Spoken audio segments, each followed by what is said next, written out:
Knee pain, back pain, shoulder pain, ఎటువంటి మొండి నొప్పులనైనా తగ్గించే clinic Indo British advanced pain clinic. Parliament candidate గా Bharatiya Janata party తరఫున,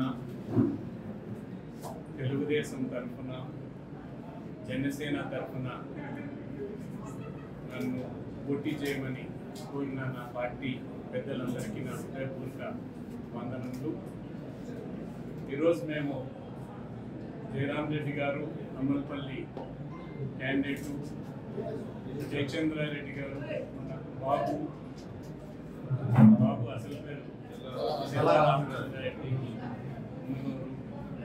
షాజాన్, మేము ఇద్దరం కలిసి పనిచేసాము 5 సంవత్సరాలు.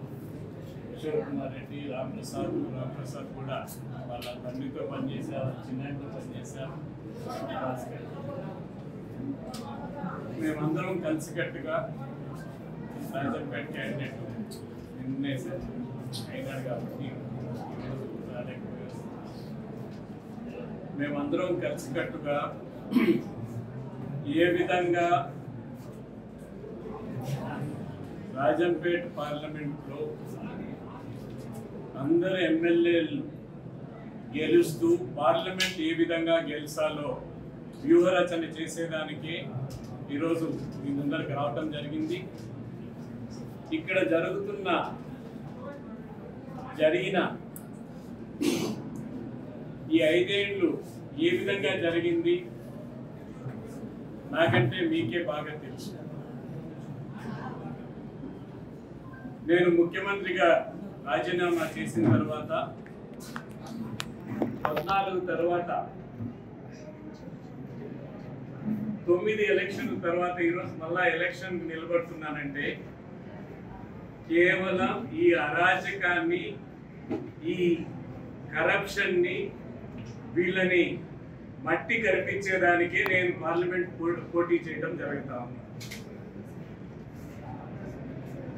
మోడీ గారు 10 సంవత్సరాలు ప్రధానమంత్రిగా, 12 సంవత్సరాలు గుజరాత్ ముఖ్యమంత్రిగా ఒక్క అవినీతి మచ్చ లేని నాయకుడు మోడీ గారు. ప్రధానమంత్రి 10 సంవత్సరాల నుంచి ఒక్క రోజు సెలవు తీసుకోకుండా దేశం కోసం, దేశ ప్రజల కోసం, పేద ప్రజల కోసం కృషి చేస్తున్న శ్రమజీవి.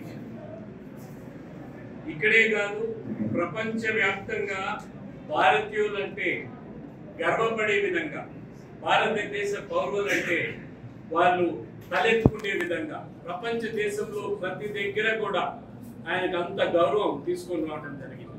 పెద్దిరెడ్డి కుటుంబం ఒక చిన్న కాంట్రాక్టర్ గా మొదలైన కుటుంబం.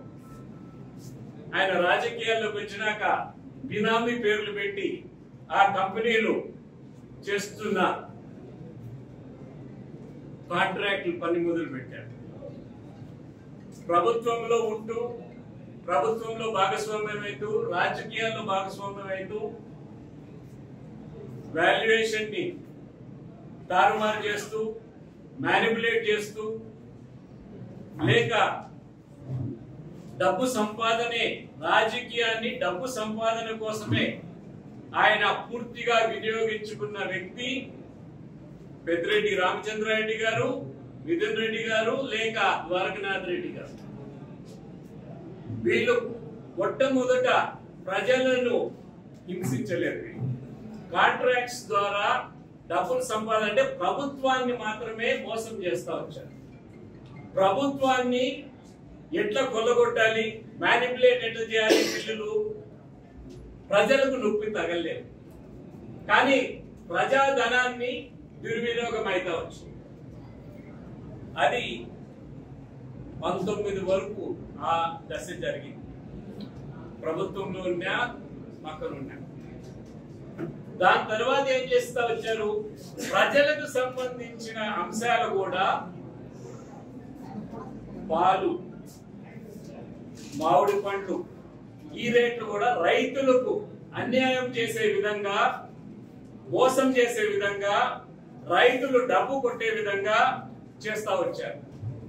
ఒక పక్క ప్రభుత్వంలో క్రియాశీలకంగా ఉంటూ ఇసుక కానీ గనులు కానీ లేక భూ కబ్జాలు కానీ ఇవి ఒక పక్క దందాలు చేసుకుంటా పోయారు. మరిన్ని వీడియోస్ కోసం ఛానల్ ని సబ్స్క్రైబ్ చేయండి, లేటెస్ట్ అప్డేట్స్ కోసం వాట్సాప్ ఛానల్ ని ఫాలో చేయండి అండ్ లింక్ డిస్క్రిప్షన్ లో ఉంది.